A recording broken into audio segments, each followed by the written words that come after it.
Gold Breakfast with James and Erika. Gold Breakfast.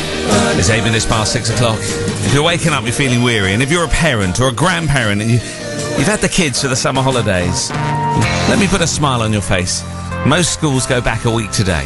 It is true. Says the father of three. Yes, exactly. Oh, I tell you what, it's a domestic bliss in our house at the moment. My youngest two have been off with their grandparents, my in-laws, for a while, which is last couple of nights.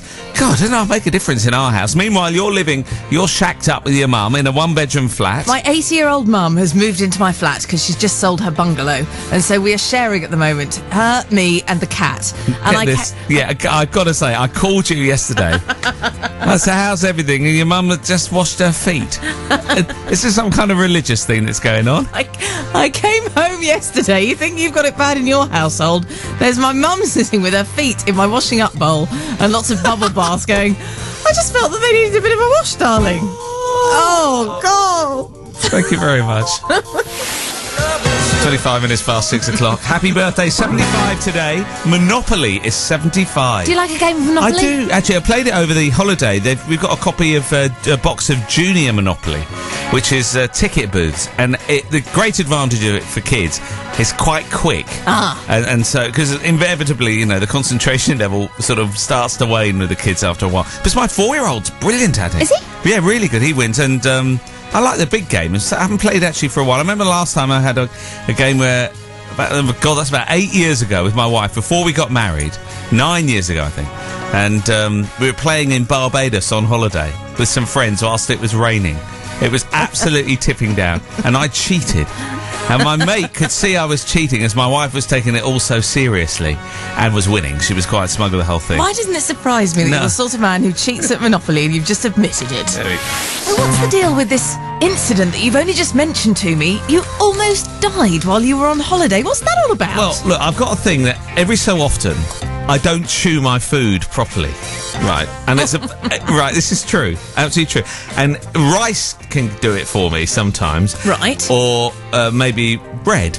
And occasionally my wife gets a look, she goes, are you having one of your moments? Like that. And normally, with a bit of water, it's fine. So we're on a beach on holiday. Last week is this? This is a week before last. We're on holiday on the beach. We're there with some friends and the kids. We're all just about...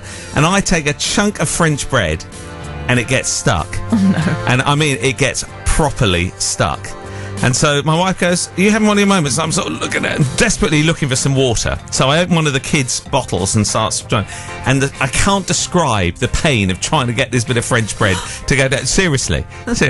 Meanwhile, I'm going bright red and I'm going coffee. And I can hear just a discussion between my wife and our friends, Andrew and Pete, going, does anyone know how to do the Heinrich manoeuvre? Does anyone do? No, I don't think I do. And, Sam, my wife, taps me on the back, and I'm not messing around. You'd hit a tomato ketchup bottle a bit harder than she touched me on the back. Right? Meanwhile, she's going, Jane, and I can hear her, and I'm like literally breathless. James, move away. You're scaring the children. Like that. It's like... Anyhow, finally, and I won't even describe how, but I dislodged this piece of bread.